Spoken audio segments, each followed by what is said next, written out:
Assalamualaikum warahmatullahi wabarakatuh.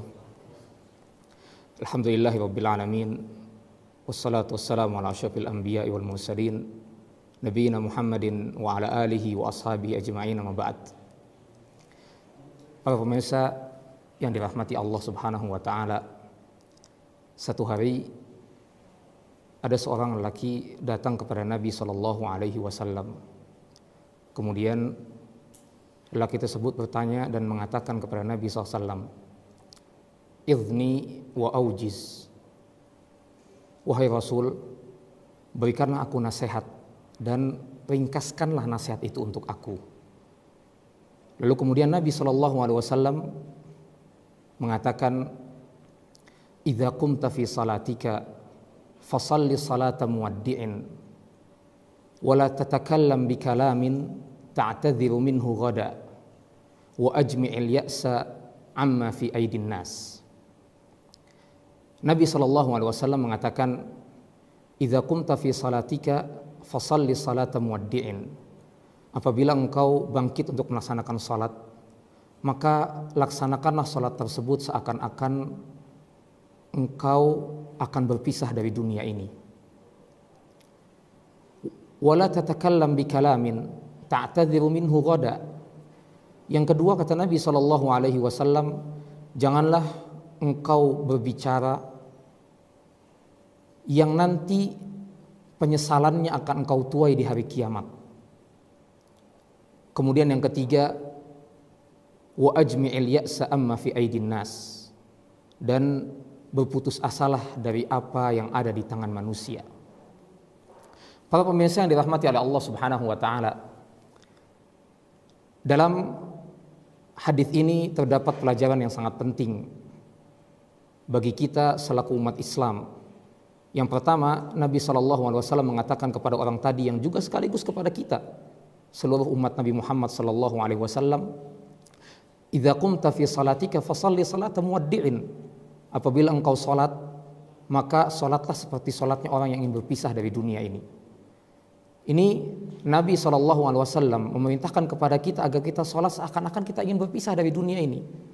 Yani bagaimana kita melaksanakan sholat ini sesuai dengan contoh Nabi SAW. Kita laksanakan sholat ini dengan penuh kekhusyuan. Kita laksanakan kewajiban-kewajibannya, yang sunnah-sunnahnya. Kemudian rukun-rukun dari sholat tersebut kita laksanakan. Sehingga apa? Sehingga sholat yang kita laksanakan sesuai dengan apa yang Allah perintahkan dan Rasulnya perintahkan. Karenanya, para pemirsa yang dirahmati oleh Allah Subhanahu wa taala, Nabi SAW pernah bersabda dalam hadisnya yang lain, "Wa ju'ilat qurratu 'aini fis shalah." Dan dijadikanlah penyejuk pandanganku dalam salat. Jadi Nabi SAW sangat menikmati salat beliau. Ibadah yang beliau lakukan beliau nikmati. Berbeda dengan sebagian kita sekarang ini ketika melaksanakan salat, ketika melaksanakan ibadah-ibadah yang lain, yang kosong dari kekhusyuan kepada Allah Subhanahu wa taala, ketundukan kepada Allah Subhanahu wa taala, keimanan kepada Allah Subhanahu wa taala. Salat yang kita lakukan hanya sebatas ruku, sujud, kemudian berdiri tanpa ada ketundukan, tadabbur terhadap apa yang kita baca dalam salat kita. Karenanya Syekh Ibnu Utsaimin rahimahullah, beliau mengatakan kepada kita bahwasanya kalau seandainya seorang itu sholat sesuai dengan apa yang diperintahkan oleh Allah dan Rasulnya, dan dia khusyuk, maka dia keluar dari sholatnya dalam kondisi imannya bertambah kepada Allah Subhanahu wa taala. Maka kita lihat dengan sholat kita sekarang ini, apakah selesai sholat yang kita laksanakan kita bertambah iman atau semakin kurang iman kita? Karena dalam sholat isinya takbir, kemudian puji-pujian kepada Allah Subhanahu wa taala, kemudian juga kita menyanjung Allah Subhanahu wa taala. Kemudian di situ terdapat bacaan lantunan ayat Al-Qur'an yang kita diperintahkan untuk mentadabburi isi Al-Qur'an. Sehingga kita keluar dari salat kita dalam kondisi kita tambah iman kita, naik iman kita. Karenanya Allah Subhanahu wa taala mengatakan, "Innas salata tanha 'anil fahsya'i wal munkar." Sesungguhnya salat itu mencegah seseorang dari perbuatan keji dan mungkar. Salat yang bagaimana? Banyak orang yang sholat dia mencuri, banyak orang yang sholat dia berbuat maksiat, dosa dan maksiat, berzina, minum khamr, menggunjing orang lain dan lain sebagainya. Kita harus melaksanakan sholat agar sholat kita bisa mencegah kita dari perbuatan keji dan mungkar, ya sesuai dengan apa yang Allah perintahkan, dengan penuh kekhusyuan, tumakninah. Kemudian kita laksanakan yang wajib-wajib, kita laksanakan rukun-rukunnya dan juga sunnah-sunnahnya. Karena Nabi SAW mengatakan, idza qumta fi sholatika fasholli sholata muwaddi'in. Sholat, kalau orang yang tahu dia akan berpisah dari dunia, dia pasti akan mengerahkan seluruh daya upayanya untuk khusyuk dalam sholatnya. Karena ini sholat terakhir dia dalam hidup dia. Sholat yang terakhir yang dia lakukan sebelum dia bertemu dengan Allah Subhanahu wa ta'ala. Ini pelajaran yang pertama yang Nabi SAW ajarkan kepada kita. Kemudian yang kedua, Nabi SAW mengatakan, wala tatakallam bikalamin ta'tadhiru minhu ghada. Jangan engkau berbicara dengan satu pembicaraan yang engkau akan sesali nanti pembicaraan tersebut. Di sini kata para ulama, termasuk di dalamnya Imam Ali Al-Qari dalam kitab beliau Mirqatul Mafatih, beliau mengatakan bahwasanya apa? Ghada di sini yaumul qiyamah. Jangan sampai kita berbicara dengan satu pembicaraan yang kita akan selesai nanti di hari kiamat ketika kita bertemu dengan Allah Subhanahu wa taala. Kita akan mempertanggungjawabkan semua apa yang kita katakan di dunia ini. Allah mengatakan ma yalfidhu min qaulin illa ladaihi raqibun atid. Tidak ada satupun kata-kata yang keluar melainkan akan dicatat oleh malaikat pencatat. Karenanya Imam Al-Hasan Al-Basri rahimahullah, beliau mengatakan lisanul aqil wara'a qalbihi idza arada an yatakallam tafakkara fa in kana lahu takallam wa in kana alaihi amsak. Lisannya orang yang berakal itu di bawah perintah hatinya. Kalau seandainya dia ingin mengucapkan satu perkataan, satu pembicaraan, maka dia berpikir terlebih dahulu. Kalau seandainya pembicaraan itu menguntungkan dia, membawa kebaikan untuk dia, maka apa? Maka dia berbicara. Tapi kalau seandainya perkataan yang akan dia ucapkan itu justru malah menjadi bumerang buat dia, maka dia diam dan tidak mengatakan sesuatu apapun. Satu hari Aisyah radhiyallahu anha mengatakan kepada Nabi sallallahu alaihi wasallam, hasbuka min safiyyata kadza wa kadza, ta'ni qasirah. Faqala an-nabiy sallallahu alaihi wasallam, laqad qulti kalimatan law muzijat bima'il bahri lamazajatha. Satu hari Aisyah radhiyallahu anha berkata kepada Nabi sallallahu alaihi wasallam, Aisyah ingin memberikan sifat kekurangan yang dimiliki oleh Safiyah, istri Nabi sallallahu alaihi wasallam. Apa kata Aisyah? Wahai Nabi, Safiyah itu pendek. Safiyah itu pendek.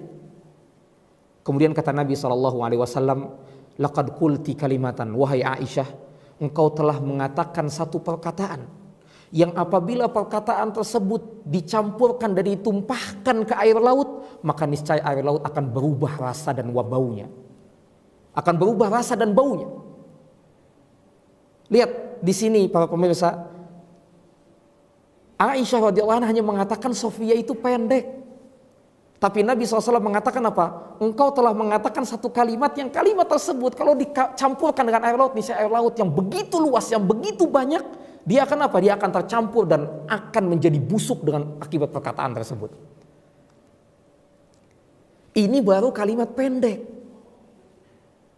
Yang itu pada hakikatnya menggunjing orang lain, menghina dengan kalimat pendek. Apalagi kenyataannya kalau kita lihat sekarang kaum muslimin, mereka mencaci, menghina, menggibah dan menggunjing dengan perkataan-perkataan yang tidak senonoh. Perkataan-perkataan yang tidak ada etikanya dalam agama.